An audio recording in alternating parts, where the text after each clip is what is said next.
Good afternoon, everyone. On behalf of the International Forum and the Europe section, it's a pleasure to welcome you to NED. I'm Roger Pataki, and I oversee NED's Europe program.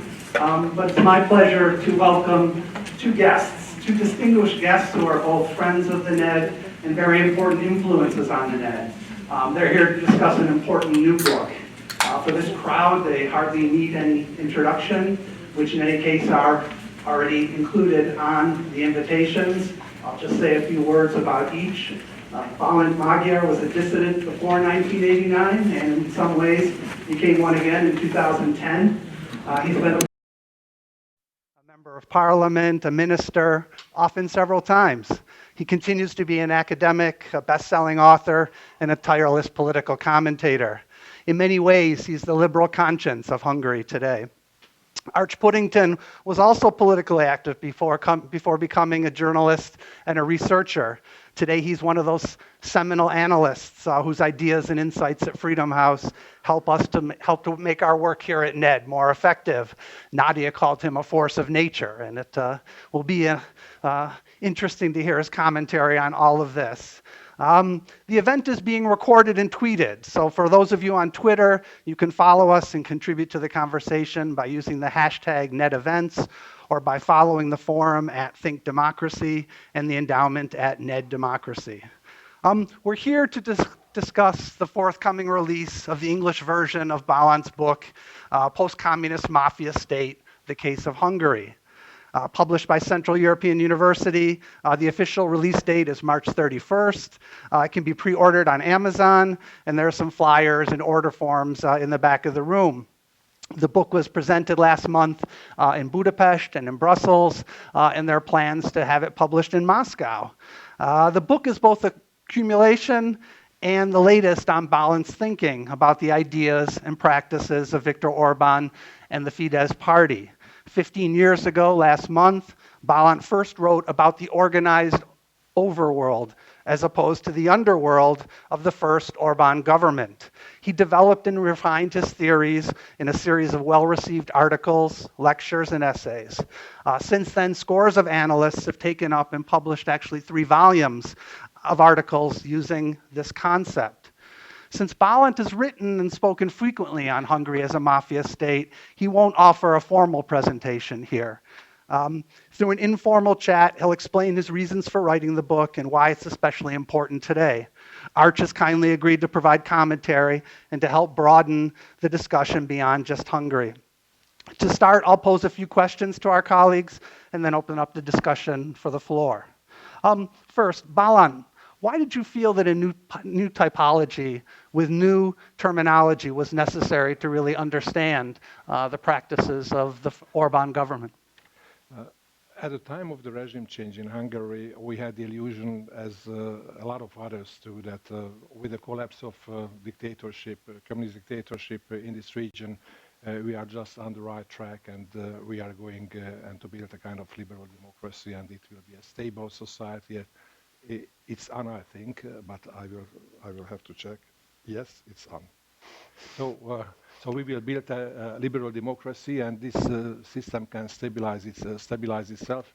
But after it, not only in our country but in other countries of the region, you could witness some child diseases, deviations from the norms of liberal democracy. But still, we had the illusion that we can overcome this. As these deviances started to be more and more systematic, then mainly Western analysts, for the description of these regimes, and not only those belonging to the EU, but in other former Soviet countries, they used to use the description, the categories of liberal democracies, adding it with privative suffixes and trying to describe these systems with this set of categories. If they were to be supposed liberal democracies and they turned away, then they use it, they are illiberal democracies. If they were supposed to be just democracies, they use managed democracies and so on. Or they try to put it on an X, somehow position on an X between democracies and dictatorship.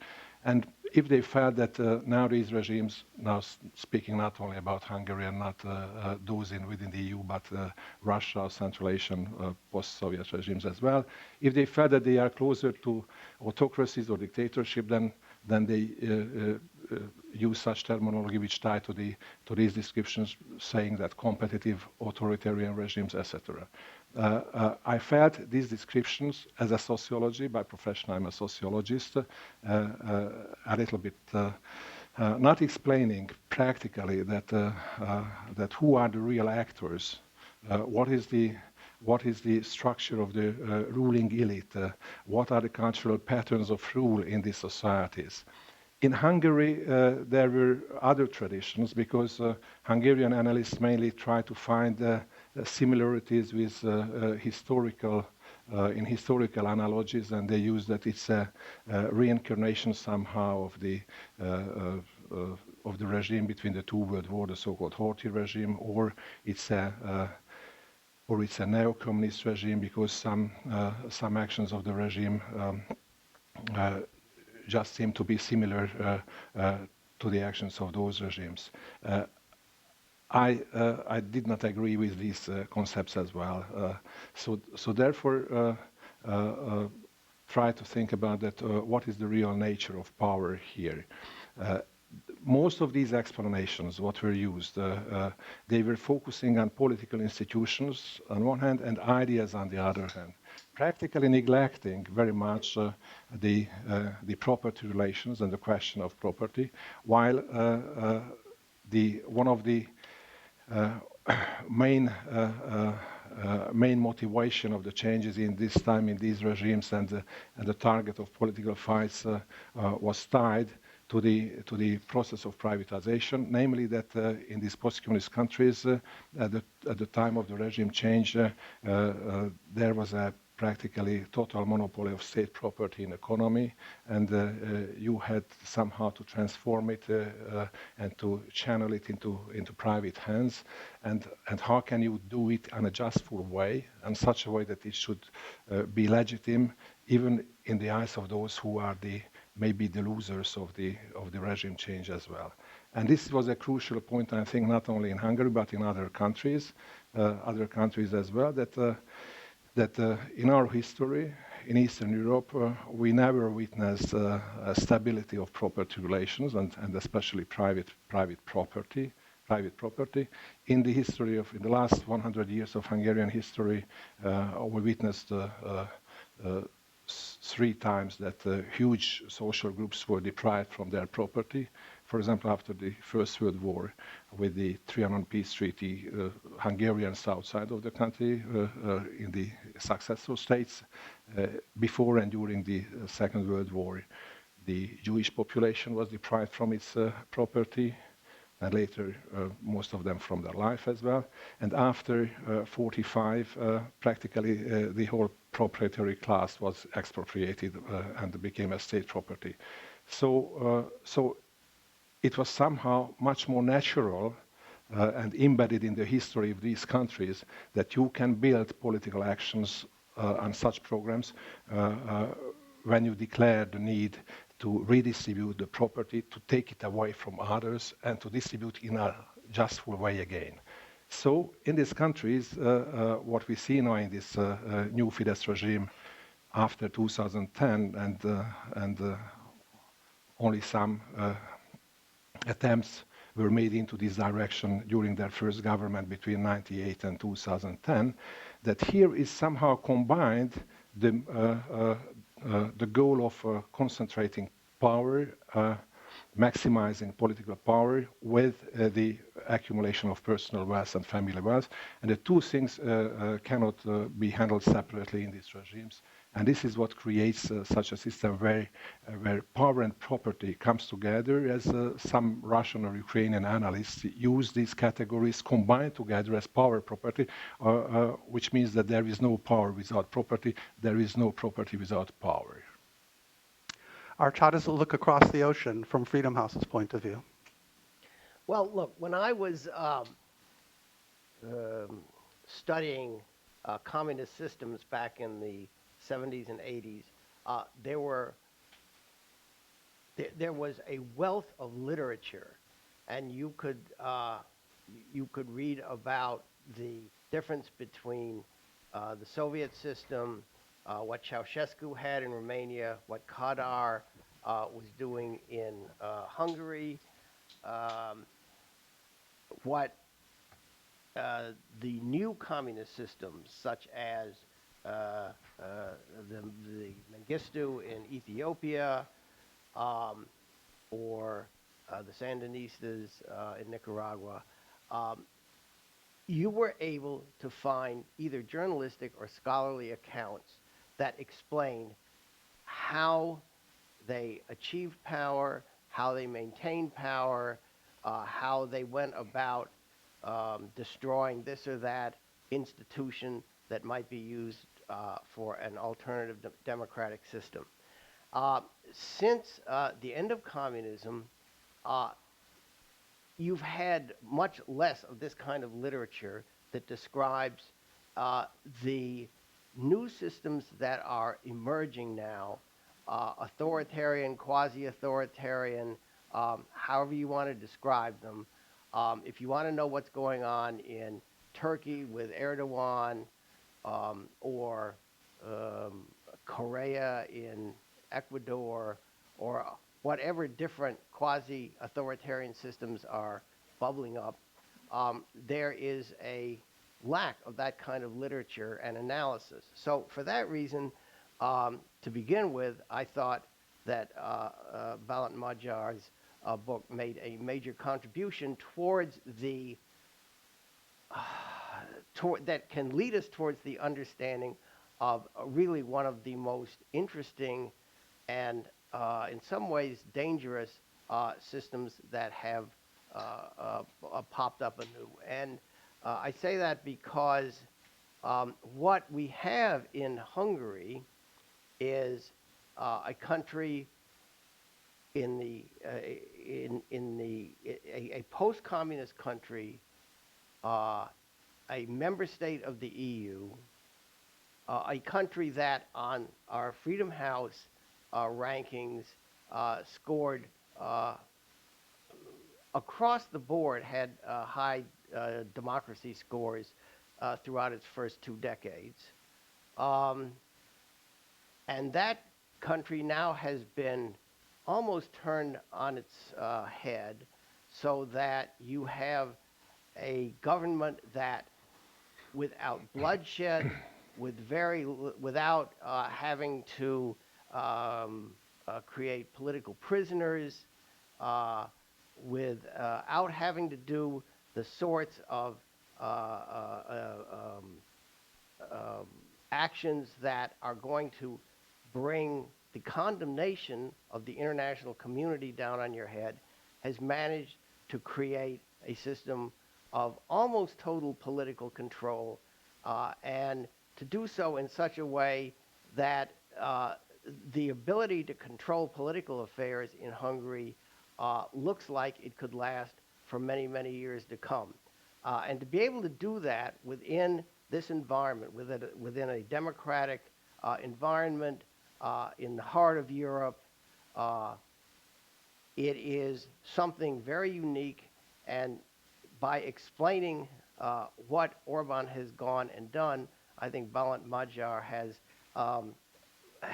done a major service to our understanding of not just what's going on in Hungary now, but what is the kinds of new authoritarian systems that are popping up in all different kinds of different parts of the world. Bálint, why use the term mafia state? On the surface, it sounds rather sensationalist, almost journalistic. Yes, it sounds for the first glance as a journalistic one, but it was important for me that to give a real diagnosis about the autocracy we live in. Even I quote in my book a citation from the work of Stephen Hawking and Leonard Mlodinov. In the Grand Design, they write about the model-dependent reality or model-dependent realism, which means that the model in which we perceive the world it's at the same time, of course, changes the reality itself, and it's strange that they are using it for the natural sciences, then it's much more valid for the social sciences. At the same time, I had to realize that we are, with the traditional analytical tools, we are the hostages of words and previous concepts.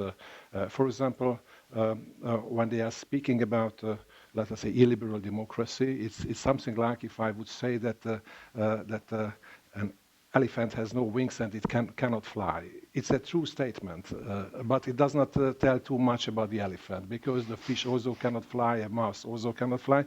So I was interested at what is the difference between these autocratic regimes, in spite of the fact that maybe they use sometimes similar tools to destroy the institutions of liberal democracy, or. What Arch mentioned before, that about the communist regime, we had a detailed literature. It was developed for decades, and that language prevails, misleading the possibility of understanding about these new phenomena. For example, when in a criminology it was a normal thing to speak about that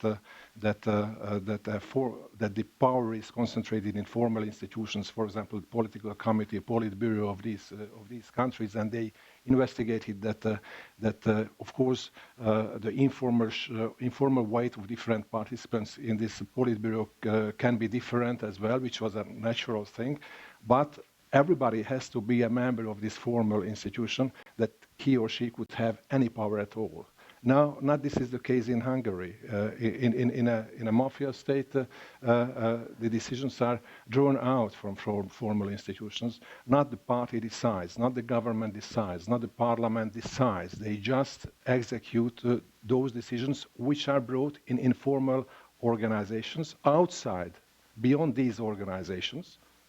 And therefore, if we are speaking, for example, in different institutions of, for example, at the top of institutions of checks and balances about party cadres, just the word party cadre misleads us, because it has a background assumption that the guy who is appointed there is loyal to the party. But they are not loyal to the party, they are loyal to a person, and they are loyal their loyalty is operated in another structure.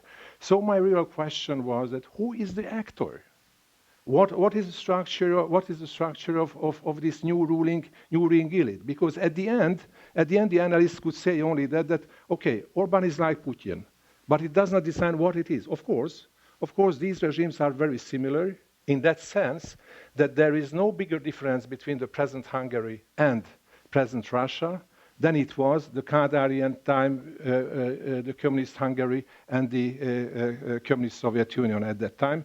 At that time it was a hard communist dictatorship, or was a soft communist dictatorship. Of course, the coercion threshold in Hungary, thanks to being a member of the EU, is another level than in Russia, or especially than in Central Asia. But the substantial structure and the operation mode and cultural models are the same, as both countries were at that time communist dictatorships. They are now both, for example, Russia and Hungary, both are mafia states. So if they are, the power is outside it, and it's in a kind of informal organization, since if I say that informal, it's also still a neutral category. What kind of? Somebody says that power network. Okay, but there are a lot of type of power networks. What kind of power network? And then you can go down and you see that is practically what's going on. Is the cultural pattern of rule of a patriarchal head of a head of a patriarchal family, and an extension of this. Some Russian analysts are speaking about clan state. And it's already closer to the reality when they say that a clan is a kind of adapted political family, adapted political and economic family, where the non-kinship relations are transformed into a virtual kinship relations, adapting the guys in it, which means that the whole construction starts to work and starts to behave formally as a family. Now comes the question that if it's a kind of clan state, why is it a mafia state? And here we reach the question of legitimacy. Because what is a classic clan state, I would say, this is an emirate, for example. It's an adopted family because not only kinship relations are there, but there the pattern of rule it practically converges with its legitimacy.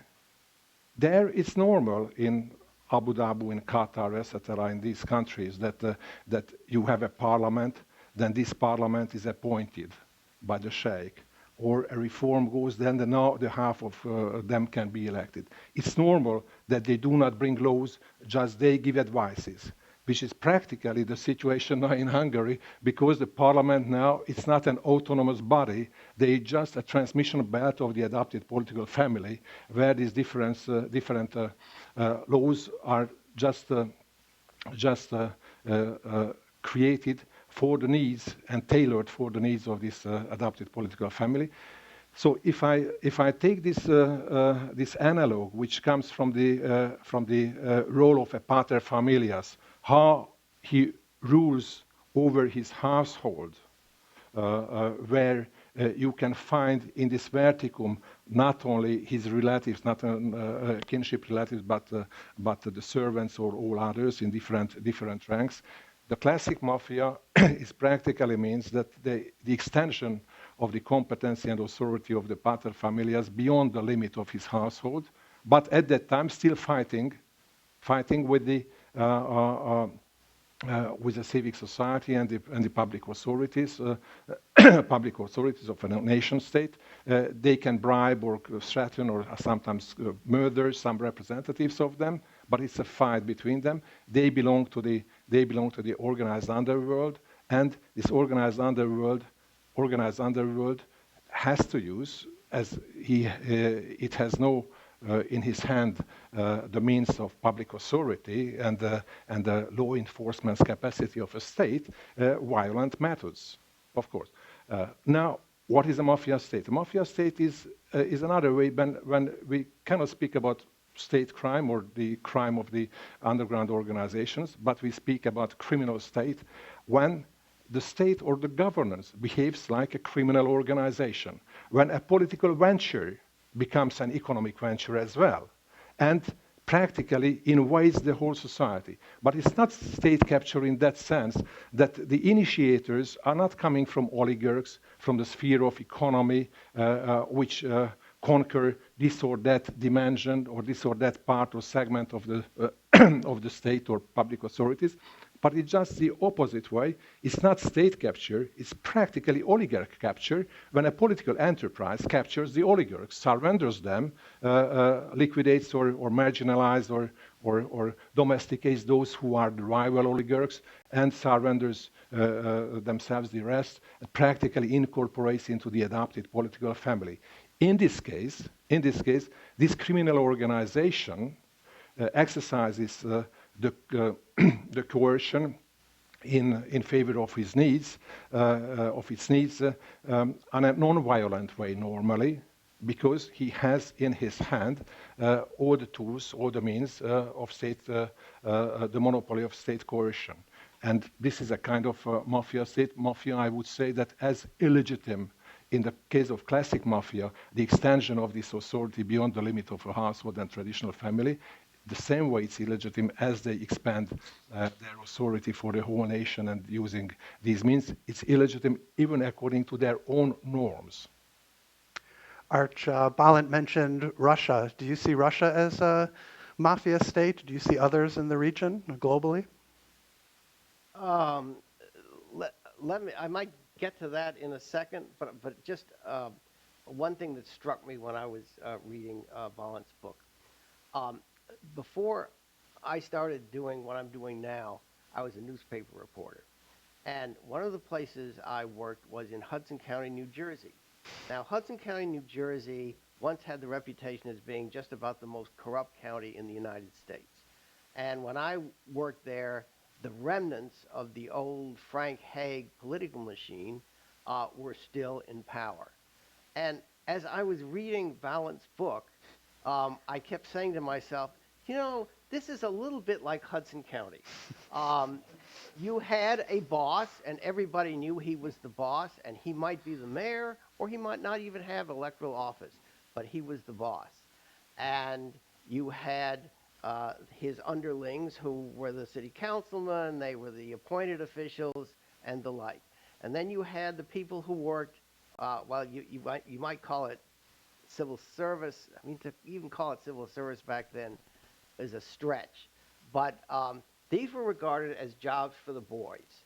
And, you know, the people who supported the machine, who would give contributions to the machine, who would work for the machine on election day, they got the municipal jobs.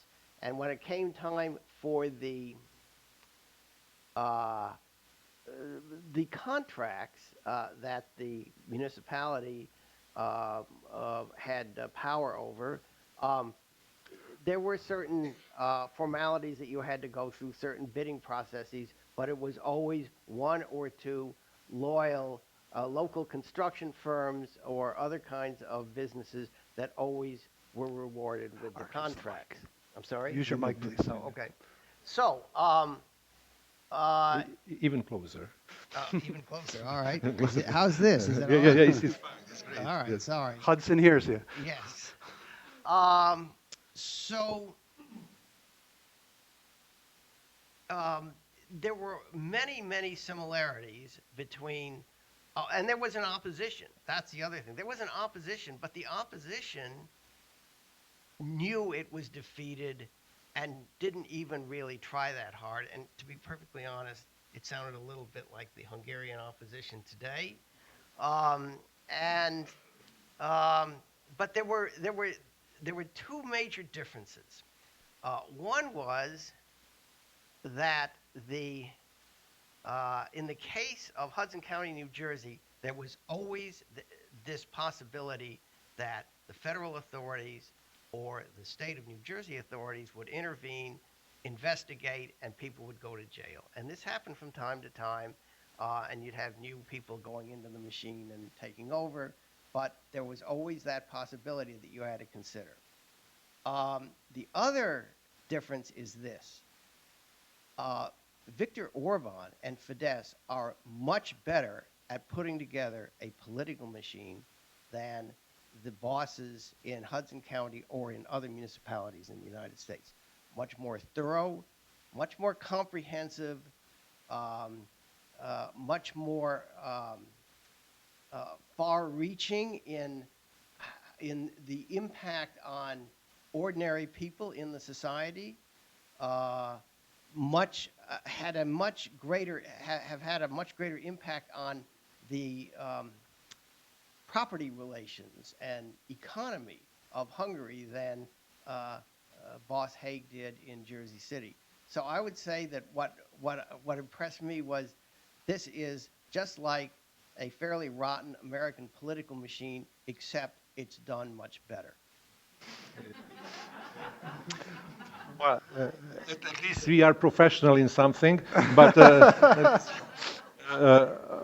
but the first difference is very important. What you mentioned in Hungary, the tax office, the chief attorney's office, is a part of the criminal organization, and they carry out politically selective law enforcement. So such a way, it's easier to build such a tight patron-client system where the outsiders can be marginalized or discriminated totally. In our case, EU should fulfill that role, what the federal institutions could fulfill in that case, but the EU cannot fulfill this role. But there is also another difference, what you did not mention, and if I understand well, that there the distortion of revenues was concentrated, I think, mainly for different public tenders, etc. In Hungary, there is a forced replacement not only of the political elite but the economic elite as well, which means that they expropriate in a lot of cases with the help of the state and the state-owned bank system by force. The private property of a lot of entrepreneurs, and they rechannel it into the coffers and and ownership of their clients within the adopted political family. And this is, for example, an example when what implies that how irrelevant when we are speaking just about ideas. You know, in Hungary you can see a huge wave of nationalization. And most of the analysts are trying to convince the government that the government does not see it well, that the state property is more efficient than the private property. And they are thinking that it's just because they have wrong notions about the effectiveness of state property. And they just do not want to face the core of the problem, that there are absolutely different motivations for the nationalizations. And I made a typology. For example, one of the types, according to me, in my book, is called transit nationalization, which means that I nationalize forcibly just in favor of that within few years I reprivatize it to my friends. Or I am speaking about also market acquiring nationalization, when I do not nationalize the enterprise itself, but just nationalize in quotation mark, that economic activity, so I deprive the private entrepreneurs from the right to exercise that certain economic activity, and I reprivatize this concession that others belonging to me can do it. Or I can speak about so-called cold nationalization, when it means that I do not nationalize the enterprise, but the market surrounding is practically nationalized, and such a way you can blackmail the entrepreneurs on different way. Nothing has to do any of this has to do anything with the effectiveness of state property versus private property. It's just a power game. How can I deprive some people from their property and rechannel it to my friends? Hungarian journalists estimate between 300 and 400 the number of those companies which were such a way forcibly transferred to a new owner. And as in a lot of cases, it is such a coercion exercised by the state, which needs the cooperation of different branches of power, executive, legislative, controlling power, etc. It means that, therefore, it's not a classic corruption when somebody from the economy is coming and trying to make a sporadic corruption transaction with a certain public servant, and then it's of course this does not create permanent vassal relationships. Not. On the contrary, without the cooperation of the top level of executive and legislative power, you just simply cannot do that. And they do it such a way. Art, you mentioned how it's done in New Jersey, and Bálint described how it's done in Hungary. Do you see any of these trends in the rest of the region? It seems like Hungary used to be the odd man out in Central Europe, and it seems like things are going in a different direction in some places. We have several reports that look at the countries of Central Europe. We have Freedom in the World, Freedom of the Press, and we also have Nations in Transit. Nations in Transit is a report we've been doing since 1994. It looks specifically at the post-communist world, at the Baltics, the Balkans, Central Europe, and Eurasia. And the next iteration of Nations in Transit will be released in about a month. I'm going to give you a preview that I would prefer that you not tweet. But in most recent years, the NIT findings have focused on Russia and Eurasia and what's going on in Russia and in Belarus, in Kazakhstan, and Azerbaijan, Central Asia, the terrible things that have been going on from one year to the next. This year, the focus is on Central Europe and the Balkans. And in both regions, we've seen a number of countries have registered declines. A number of countries have seen an increase in Russian influence and we can draw a connection between the Russian influence and certain elements in political life that are unhealthy for democracy.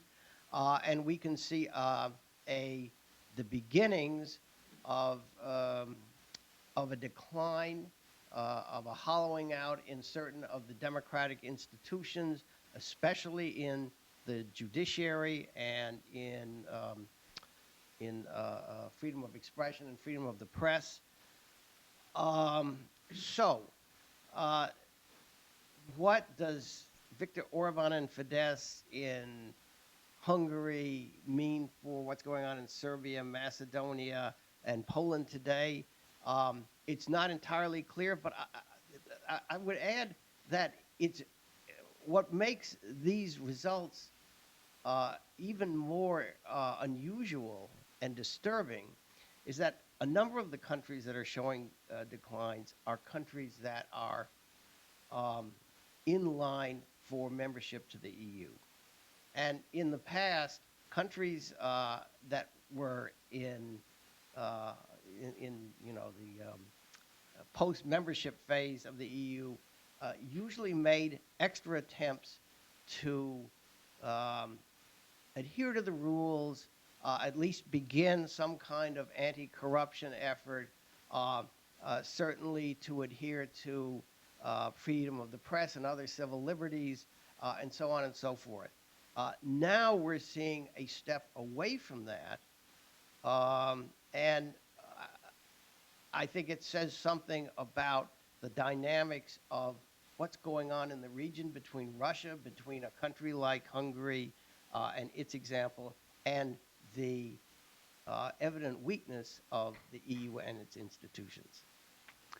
Bálint, what can be done? Does your book come up with any recommendations or conclusions? Yes, not all East European countries are mafia state, even according to my terms as well. Within the EU, still Hungary is the only one, because it needs to have a monopoly of political power. So practically an unlimited political power, what is mainly because of the unproportionate election system and the collapse of the previous socialist liberal governments. It happened in 2010.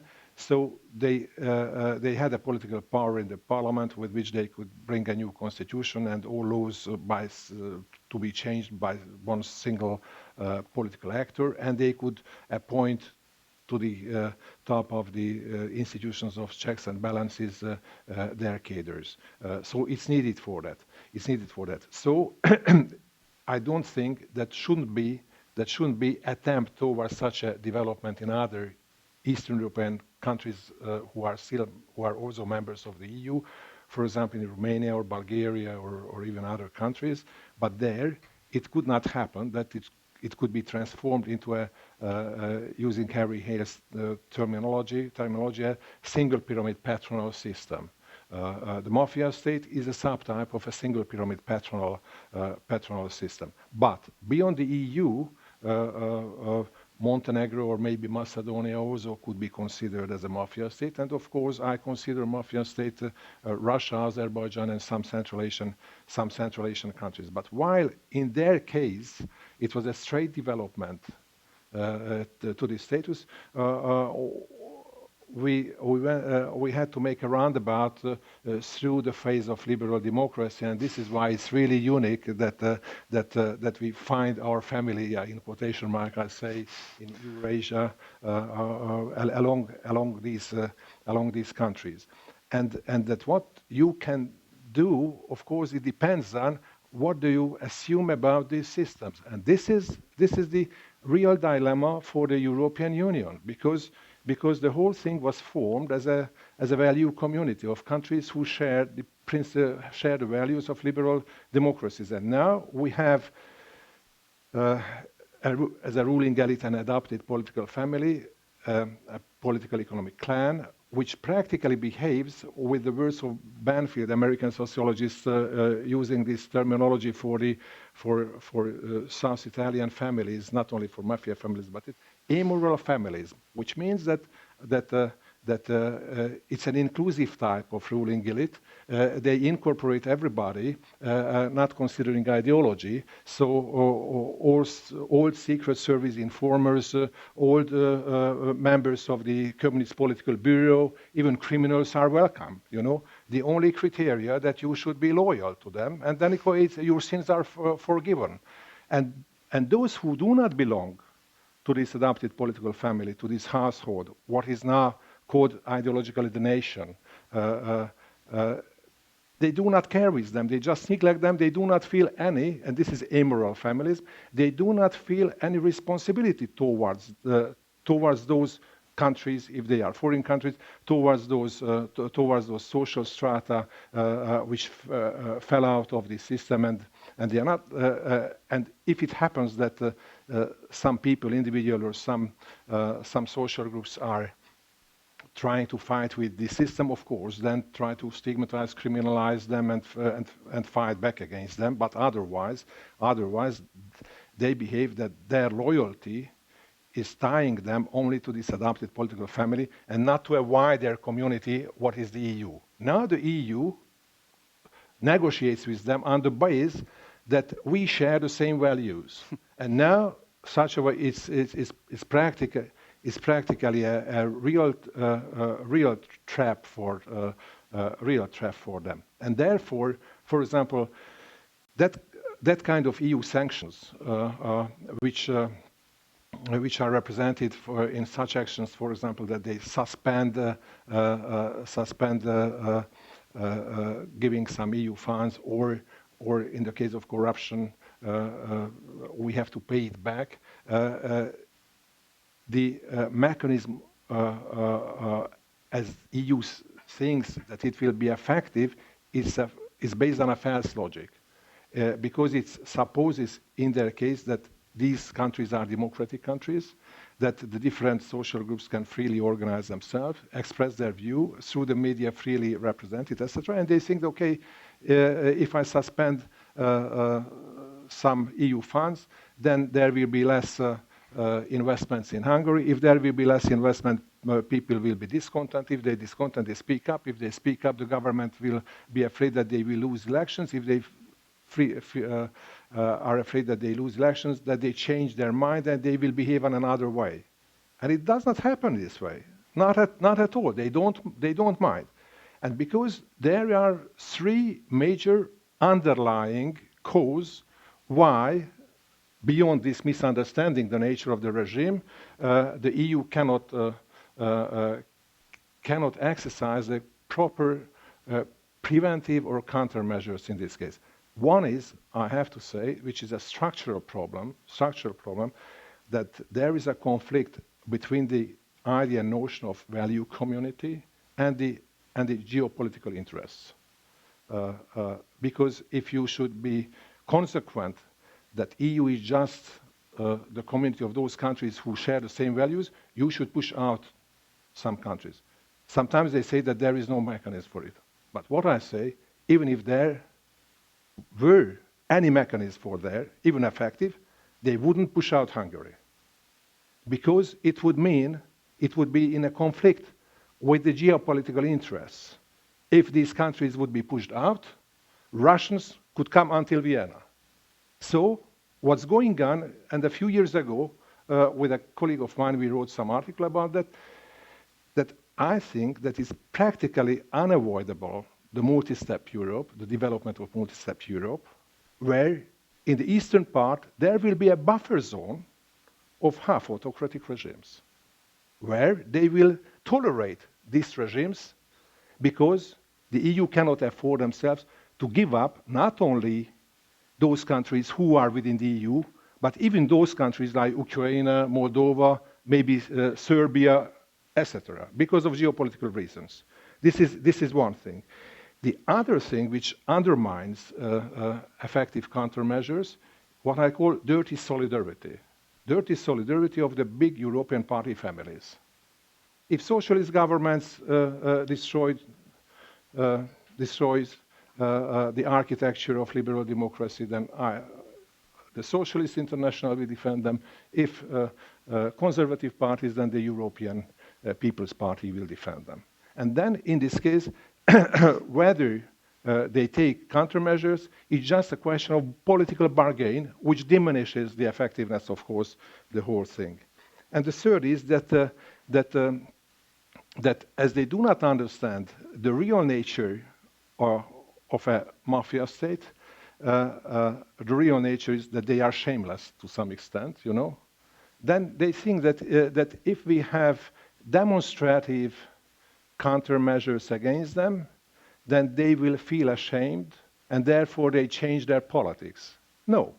While a mafia state operates on a very simple principle, for example, if they stole the EU funds, and Hungary therefore is obliged by the EU to pay it back, not those pay it back who stole money, but those who did not do it.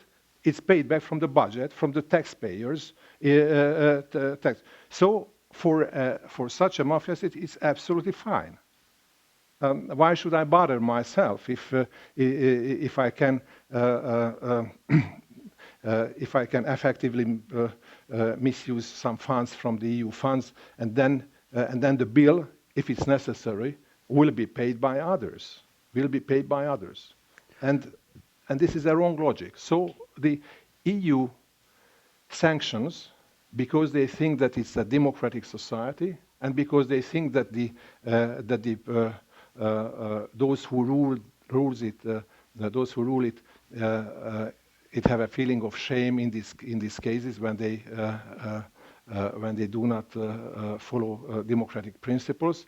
Therefore, they punish the country practically instead of punishing the perpetrators, and this is a major problem in that sense.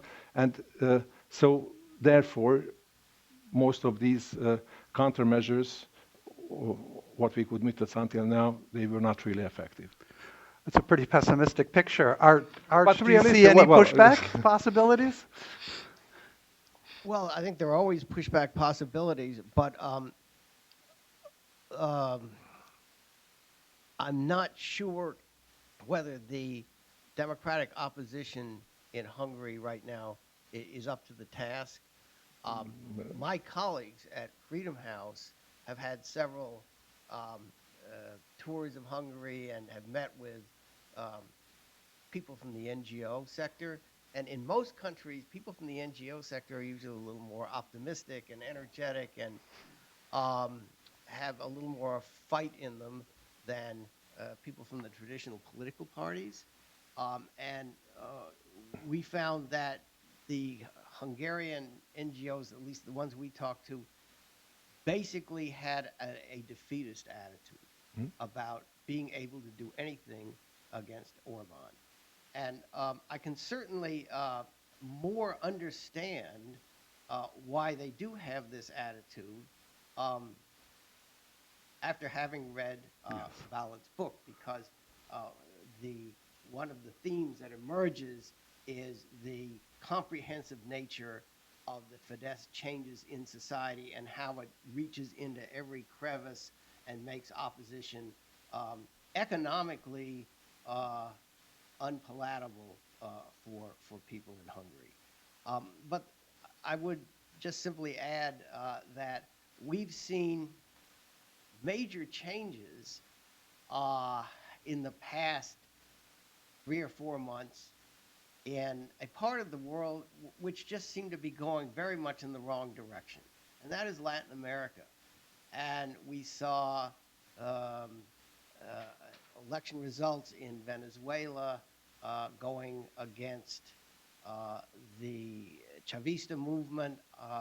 It's true enough that the country was a complete mess, but we also saw the Kirchner machine brought down in Argentina, and we've now seen an election in a referendum in Bolivia where Morales lost in his bid really to become something akin to a ruler for life.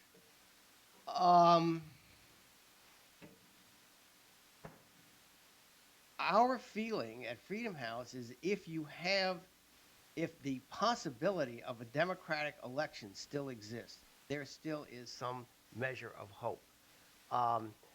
In a country like Russia, where elections have been rigged either directly through ballot box stuffing and those kinds of traditional measures, or by all the other techniques that Putin has used, that's one thing.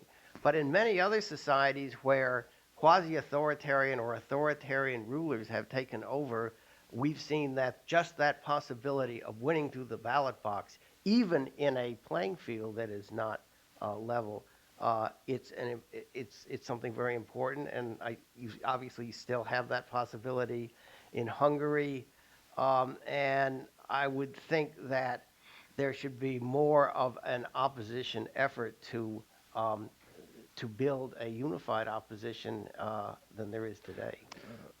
It's two questions what Arch mentioned. One is the status and the position now of the opposition parties and NGOs. In such kind of single pyramid patronal systems, and this like as in this Mafia State, the opposition parties, and it can be said for the NGOs as well, they are either marginalized, domesticated, or liquidated. In Hungary, not liquidated, but like in Russia and in Central Asia. But in Hungary, marginalized and domesticated. Domesticated means that they are creating such mechanism of blackmailing in which constrains practically their move of maneuver. At the same time, we have such an unhealthy party structure that the Fidesz practically can be considered somewhere in the right wing, but as a big party in the middle. The democratic opposition parties, tiny liberal and bigger left-wing parties, but they are fragmented very much. They are fighting each other, and especially in most of the cases, or leading by such persons who are discredited, not just the parties themselves. And on the other hand, on the other side of the spectrum, you will find the ex-right-wing Jobbik, which, on contrary with the Fidesz, they are really an ideology-led party in that sense that they are really racist, anti-Semitic, etc., while the Fidesz, according to me, is not. Just cynically uses these means if he wants to gain some popularity in Hungary, and it uses. But about the election system, they manipulated the election system in such a way between the two elections, between 2010 and 2014, that while in the first time they needed 53% of the votes to have 67% of the seats, so having a constitutional majority there. Now, in the second case, it was enough to have 44% of the votes for the same result, which means that, for example, it's 44%. Angela Merkel even could not form a government alone. They had to have a coalition partner. Erdogan could not form a government. He had to put in his government that party with which he's fighting by arms at the border. You know, it's strange, but he had to make a coalition with them. In the case of Fidesz, not. And what you were speaking about, that still the elections are not rigged in Hungary, they created the possibility legally, but it was not necessary to use because they practically abolished those mechanisms of control, which could hamper to have such cheats at the elections if it is needed. So from this point of view, I am pessimistic, and what I can see that institutionalized organizations do not have real credibility now in Hungary in the population. The parties practically not at all, not too much. The NGOs a little more, but even these NGOs, you are right in this, they are not so energetic or widespread, etc. All those big demonstrations which occurred mainly in Budapest in the last 4 years, they were spontaneous, in quotation mark, I would say flash mob demonstrations, which means that through Facebook and other they brought together. Even a lot of 10,000 people came together, but they were not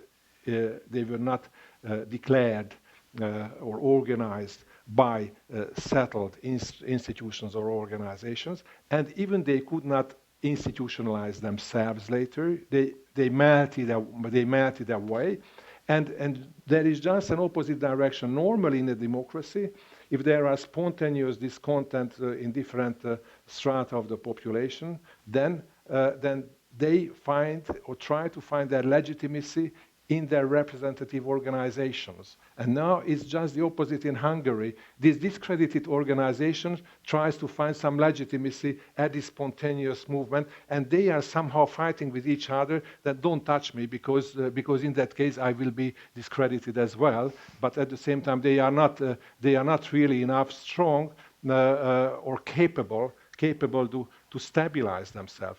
Let me just recall the experience before the regime change. Then it lasted 1.5 decades in the democratic opposition just to organize that political elite which run and designed the peaceful regime change. Of course, after the collapse of the Soviet Union, it needed to that. I wouldn't say that we did it, but it was a long socialization process. And now there cannot be seen this process. And therefore, I think it's very difficult on a peaceful way to overthrow by elections these regimes, and it's still an open question. I do not exclude that in elections it could be possible, but it's true that we are moving into that direction. What we can see in Ukraine or other places, that only orange-type revolutions can somehow overthrow what's going on, but not the elections themselves. Cheated elections can help to overthrow the regimes in a paradox way. Let's open up the floor, please. Please identify yourself. Carl? Coming around. Yes. Yes, microphone, yes. There's too much agreement here. And, I don't understand why, given everything that you've all said, why Hungary is rated as a free country and the Freedom House rating. Do you not consider the problems that you're talking about as significant enough to disqualify, to put Hungary in at least the partly free category? Isn't it a hybrid system? Do you two disagree about that? It's your turn. Well, I suspect Bálint would put Hungary at least in the partly free category or worse. Look, we have to go vis-a-vis the methodology that we have for freedom in the world. And one of the things I want to emphasize after having read Bálint's book is that the freedom in the world methodology does not capture adequately the methods of control and methods of power acquisition that Orban has used to gain hegemony in Hungary. Our methodology looks at freedom of the press. It looks at whether NGOs have the ability to do their thing without being overly regulated by the state. They look at various aspects of rule of law. And, it's part of Orban's genius that he goes just so far in his efforts to quash the political opposition and gain control over Hungary. I mean, in Hungary today, you have a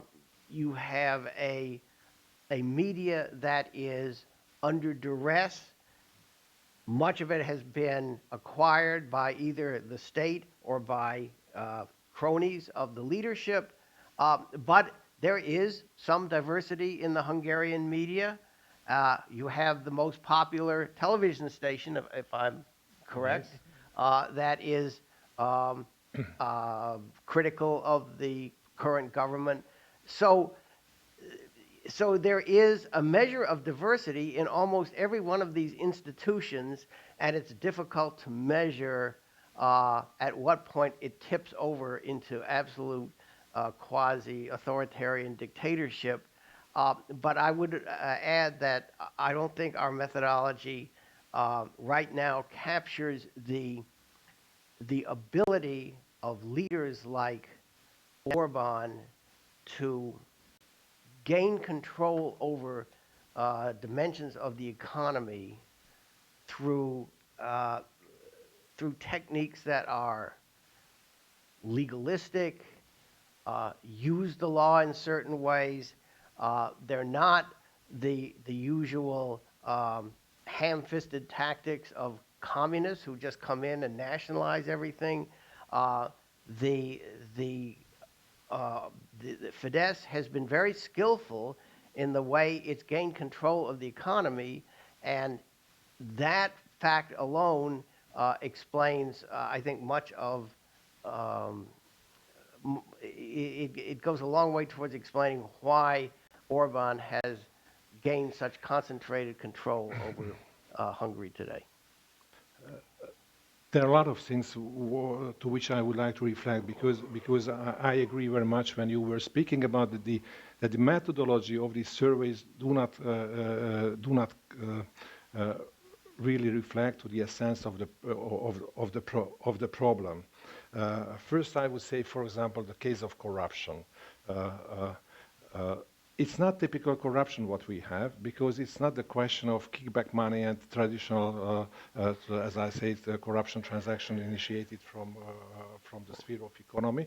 It's just forced collection of protection money where the criminal organization is the state itself. You know, it's another case. As let us say, Eric Hobsbawm writes about the classic mafia, that the classic mafia abolishes the private banditry on his own territory. Orban also abolishes the private banditry. You know, in '85, when I was here second time in the US, I brought home a little tag when it was written that don't steal, the government hates competition. It was written on it. But at that time, it was, in this case, in the US, those who formulated this slogan, they meant just taxing, just paying a lot of taxes. But in Hungary, it's you can understand it literally. Government hates competition. So therefore, we have a politically selective law enforcement. Of course, they fight against corruption. They fight against those who are not surrounded and not incorporated into the adopted political family. And in the case of adopted political family, we do not have, let us say, free market corruption in that sense that, for example, there is a state tender for an investment, and then a lot of entrepreneurs are coming and they are competing with each other, that who pays more kickback money and he will gain this tender. No, it's not the case. The case is that from above it's appointed that who can win this tender, and all other authorities are cooperating and working together formally to exclude on a legal base, but in a non-real legal base, to exclude those who give better bid for that tender. So they work as a criminal organization.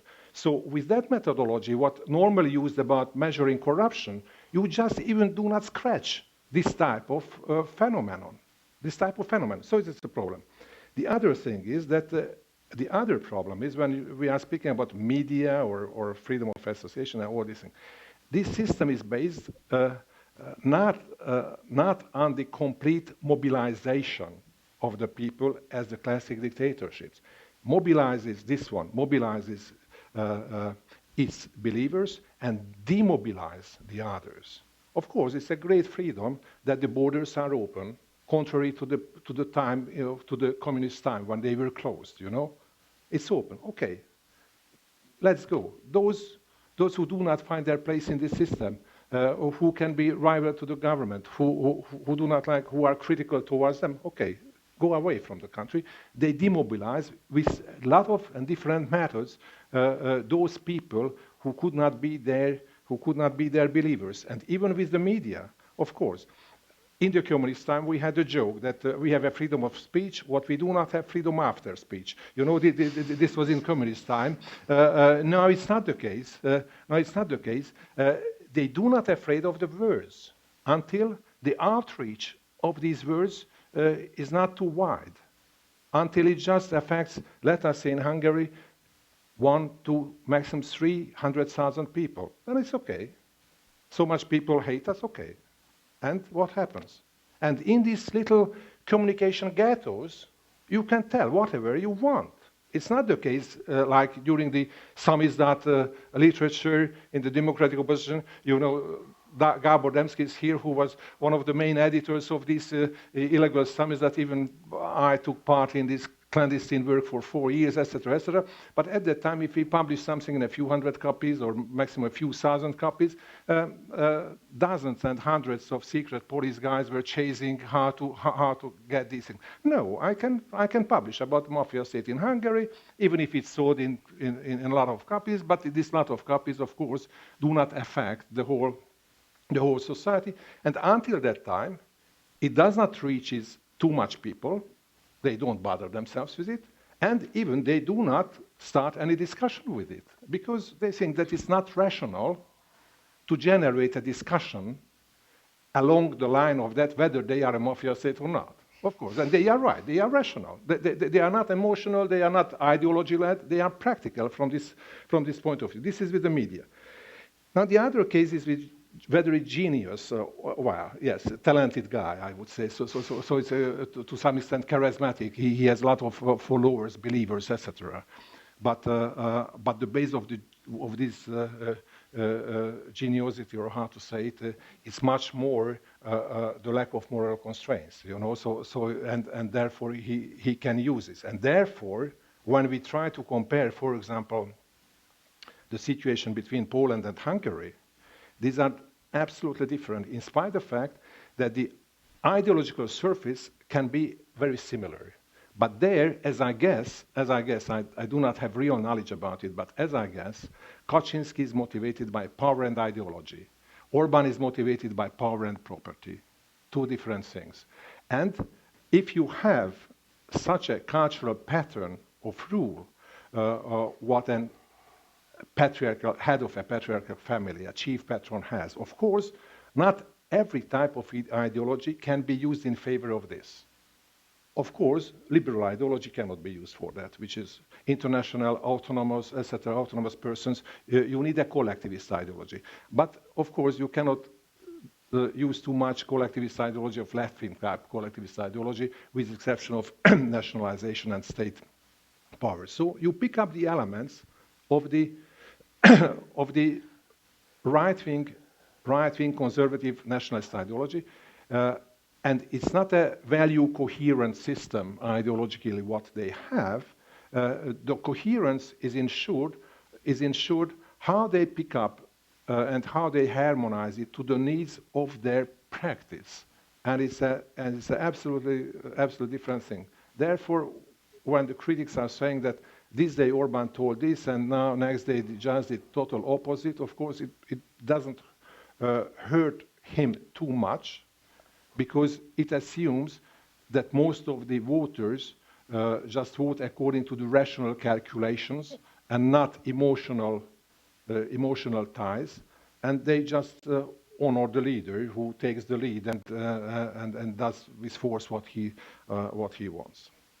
We had a question here in the middle.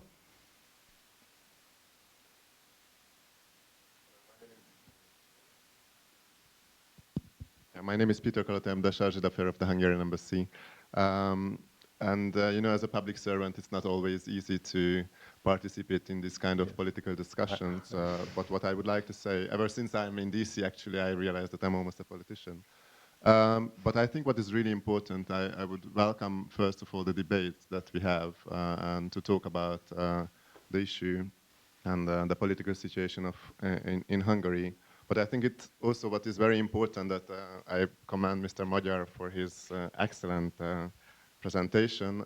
But also, of course, he's a politician, so we have to put things into perspective. It's one of the political opinions in Hungary, which actually proves that we have diverse opinions. I wanted to make 2 points, actually, but my first point was taken by the gentleman before me, that in the Freedom of the World report, Hungary is stated as a free country and Russia is not free. And I see some kind of controversy between Mr. Magyar's statement and Arch Puddington's report. My second point would be just very briefly that you called the Hungarian government and the Hungarian parliament and institutions completely legitimate. We had an election in 2014, which was observed by the OSCE. It was, in the report, stated as a free and fair elections. The Fidesz has won an overwhelming majority. You said that the election rules were changed, but even with the old rules, Fidesz would have won an overwhelming majority in 2014. And also, you mentioned that elections can be cheated away. We had, I think, 4 by-elections since 2014. All 4 were won by opposition. We had a by-election this Sunday, which was won by an opposition party or a candidate supported by the opposition. So it is possible to win. We just need a strong opposition back in Hungary, I suppose, and maybe that is the problem, one of the problems of what you're talking about. Yes. Go ahead.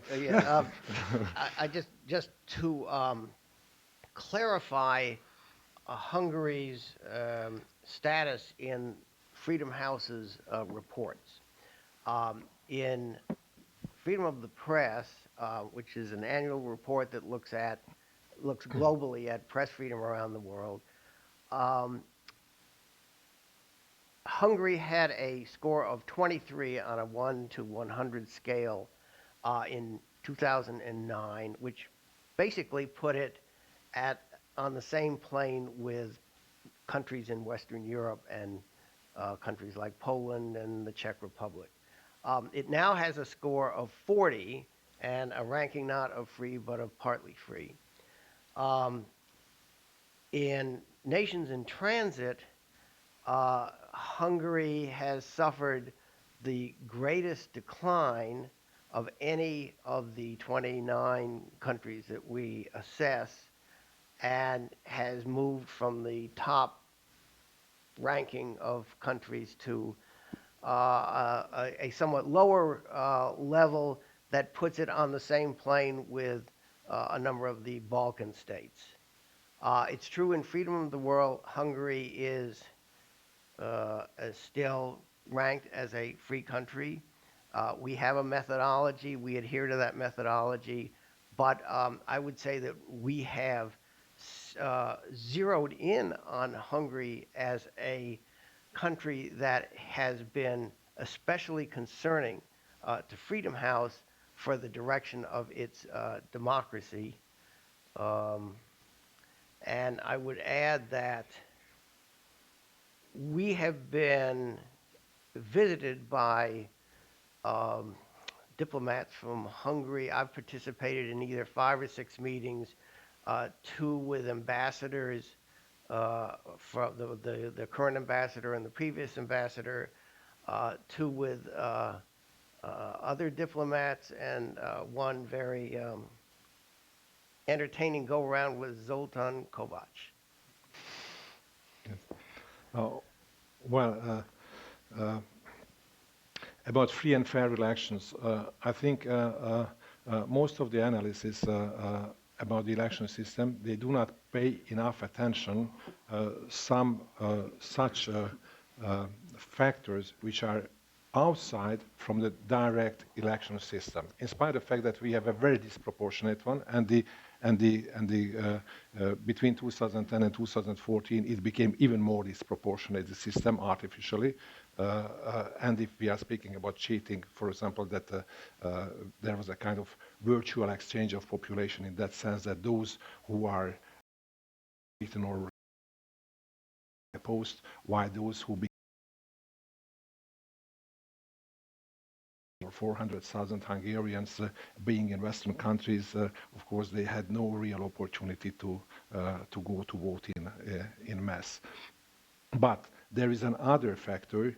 This is the Chief Attorney's Office. As the Chief Attorney's Office is practically a part of the campaign staff. As a politically selective law enforcement, they try to find immediately a few corrupt opposition politicians. And now, not considering whether they are right or not, they never do it with Fidesz politicians at the same time. So they concentrate their activity and make it public for the election campaigns. And then after it, of course, it can last without any fresh news for 3 years until comes out the result at the jury, at the judges, whether they were whether they really had seen or not. It's another case. So I think that that to investigate in such surveys about free and fair elections how the chief attorney's office is working is necessary, necessary very much. Then one question about, yes, I was a politician, I could be considered a politician, but I'm a sociologist as well, so I consider my, your real identification is always what you write in a register in a hotel, that what are you, and in my whole life, I wrote always a sociologist, never anything else. Rob?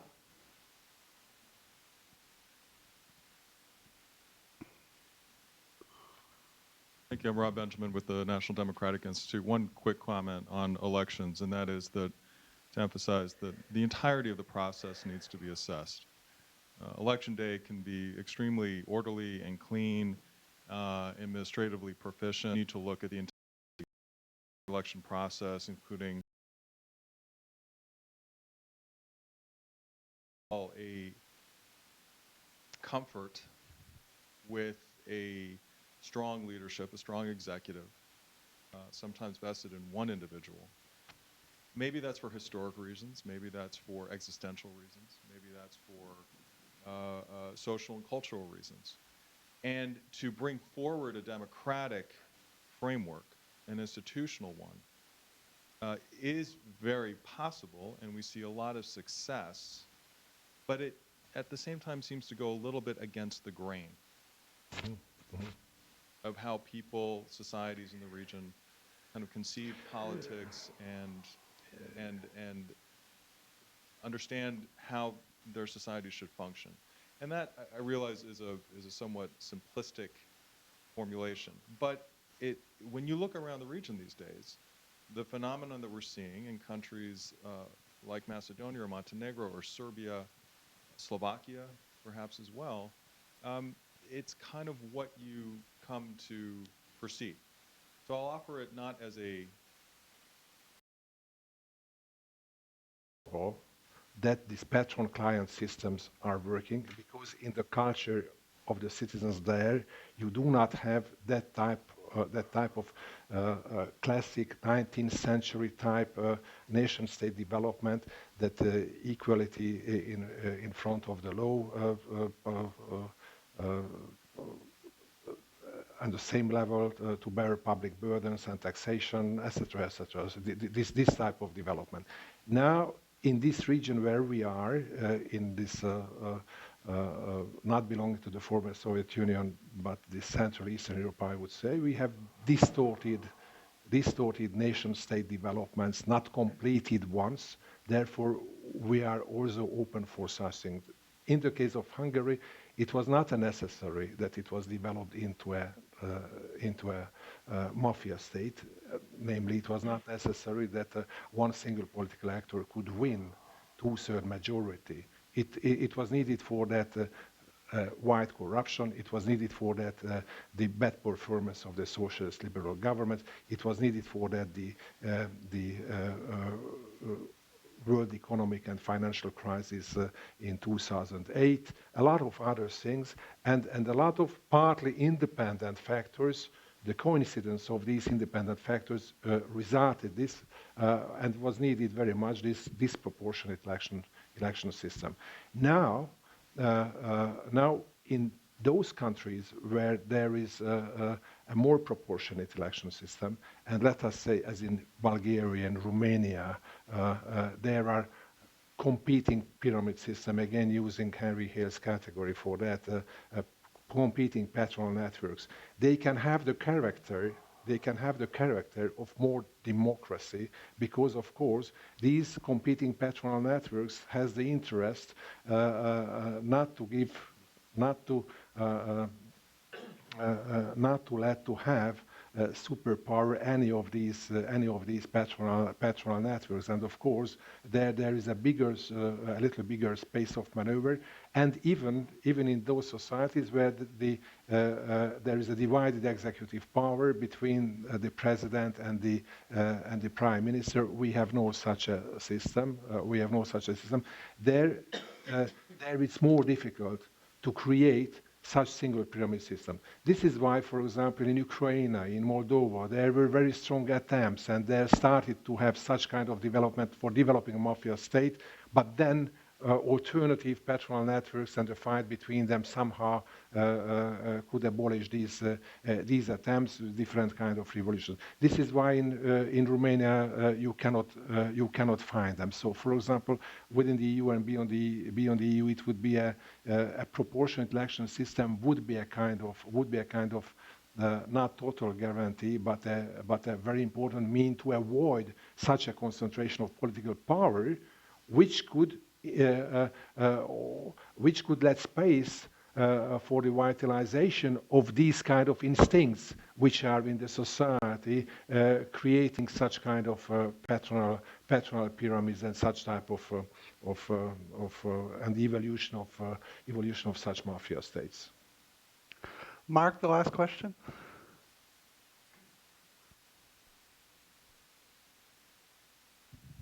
Mark Plattner, Journal of Democracy.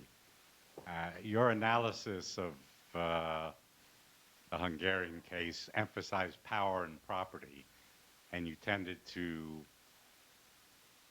I don't know if minimize is the word, but any kind of ideological or ideational aspect of it. But if one looks at other candidates would be labeled mafia states, Russia, probably Turkey under Erdogan, and Hungary, there does seem to be a certain pattern of strong nationalism, certain xenophobia, support for so-called traditional values. And how do you see that range of concerns as being related to the mafia state? Is it by chance that those states have that? Is it somehow intrinsic to it? Yes.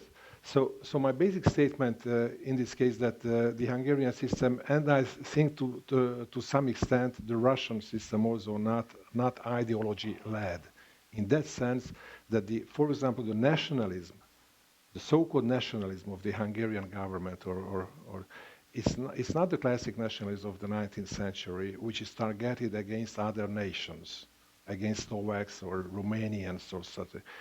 Their nationalism just is a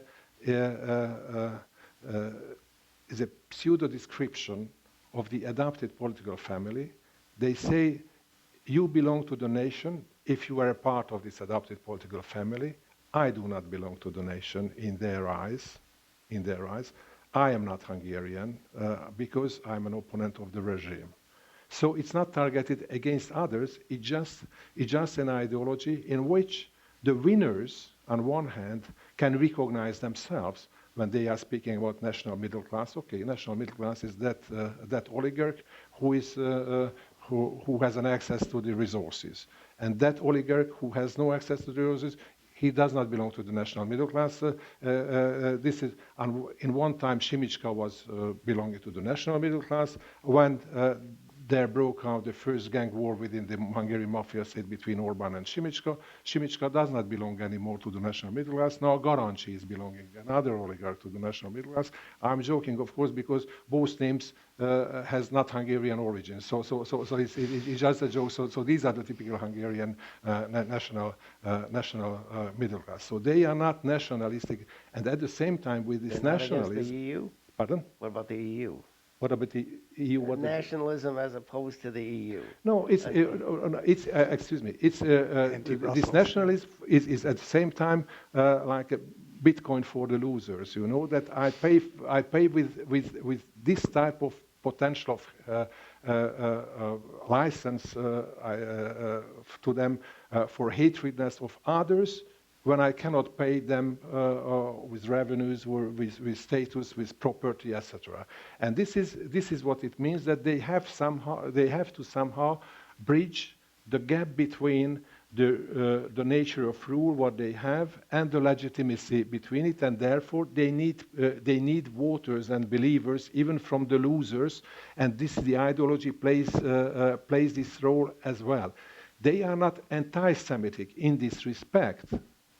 They just use and generate these feelings when they have investigations that according to the value structure of the Hungarians, they can gain some votes from them, and even if they are fighting with Jobbik, they can gain some votes for them. But I never experienced the case when somebody would have been discriminated by them because he or she should have a Jewish origin. No. When they expropriate the banks, private banks, they expropriate it not because it has a Jewish owner, they expropriate because this is not their ones, you know? It's very simple. So in this respect, they are okay. I used to recall the example of Arthur Finkelstein. He is one of their main campaign advisors. And Arthur Finkelstein himself is a liberal guy, considers himself a liberal guy. He has Jewish origin, and he's a homosexual. But if it's needed, he launches anti-liberal campaigns, anti-Semitic campaigns, and homophobic campaigns when it's needed. It's just pragmatism. And I think it's very important. It's very important. Because if somebody says that the government, by its original motivations, are anti-Semitic, something like that, or nationalistic because of that, then and then they try to launch different actions along these dimensions, they are misleading. They can be glad of it. Of course, this national freedom fight against the EU and etc. But this national freedom fight is going not only against the EU, but against us, against the critical citizens of the country. For example, this status of terror threat, when they try now, maybe they won't have two-thirds majority because they lost some individual constituencies and by-elections, but they try to change the constitution in such a way to suspend citizens' basic rights just on the decision of the government.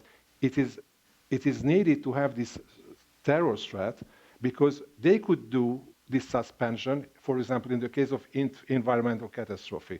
They could see this. They could make it in the case of foreign attack against the country. But what is common in these two cases that the ordinary people can see. The terror threat you can't see. And more you can't see that there is a terror threat, it's more dangerous, you know.